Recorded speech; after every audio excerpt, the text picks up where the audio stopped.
Hello, welcome to my YouTube channel. In this video we tell you how Hitler becomes Führer of Nazi Party. Adolf Hitler's rise to power began in the newly established Weimar Republic in September 1919 when Hitler joined the Deutsche Arbeiterpartei, DAP, German Workers' Party. He rose to a place of prominence in the early years of the party. Being one of its best speakers, he was made the party leader after he threatened to otherwise leave, in 1920. The DAP renamed itself to the Nationalsozialistische Deutsche Arbeiterpartei, NSDAP, National Socialist German Workers' Party, commonly known as the Nazi Party. Hitler chose this name to win over German workers. Citation needed. Despite the NSDAP being a right-wing party, it had many anti-capitalist and anti-bourgeois elements. Hitler later initiated a purge of these elements and reaffirmed the Nazi Party's pro-business stance. By 1922, Hitler's control over the party was unchallenged. In 1923, Hitler and his supporters attempted a coup to remove the government via force. This seminal event was later called the Beer Hall Putsch. Upon its failure, Hitler escaped, only to be subsequently arrested and put on trial.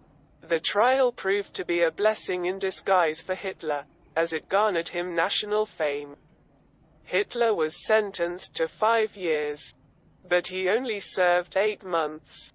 During this time, Hitler wrote Mein Kampf, which became the Vade Mecum of National Socialism. Once released, Hitler switched tactics. He was going to seize power through legal and democratic means. Hitler, armed with his newfound celebrity, began furiously campaigning. During the 1920s, Hitler and the Nazis ran on a platform consisting of anti-communism, anti-Semitism, and extreme nationalism. Nazi Party leaders vociferously criticized the ruling democratic government and the Treaty of Versailles, while proselytizing the desire to turn Germany into a world power.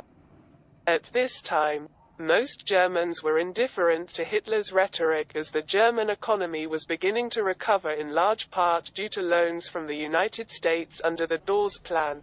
1. The German political landscape was dramatically affected by the 1929 Wall Street crash, which hampered economic aid to Germany. The Great Depression brought the German economy to a halt and further polarized German politics. Hitler and the Nazis began to exploit the crisis and loudly criticized the ruling government. During this tumultuous time, the German Communist Party also began campaigning and called for a revolution. Business leaders, fearful of a communist takeover, began supporting the Nazi Party. In 1932, the Nazis held the largest number of seats in the Reichstag, albeit short of an absolute majority. Seeking to capture the rising Nazi electoral success, Hitler ran for the presidency in 1932, but was defeated by the incumbent Paul von Hindenburg. In terms of Nazi political success, the year 1933 was pivotal.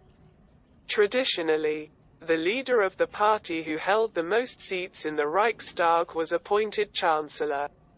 However, President Paul von Hindenburg was hesitant to appoint Hitler as Chancellor. Following several backroom negotiations, which included industrialists, Hindenburg's son, the former Chancellor Franz von Papen, and Hitler, Hindenburg acquiesced and on the 30th of January 1933, he formally appointed Adolf Hitler as Germany's new Chancellor. Although he was Chancellor, Hitler was not yet an absolute dictator.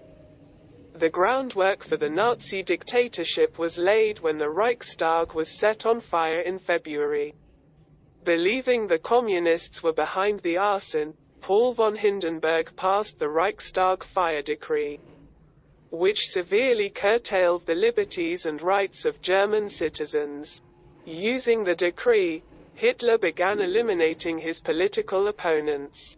In Hitler's eyes, the decree was insufficient, and he proposed the Enabling Act of 1933. This law gave the German government the power to override individual rights prescribed by the Constitution.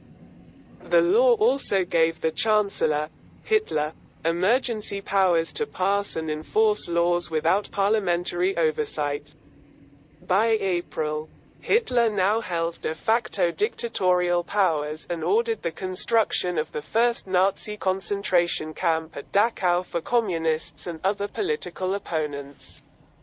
Hitler's rise to power was completed in August 1934 when President Paul von Hindenburg died. Hitler merged the chancellorship with the presidency, became the Führer of Germany. In retrospect, Hitler's rise to power was aided in part by his willingness to use violence in advancing his political objectives and to recruit party members willing to do the same.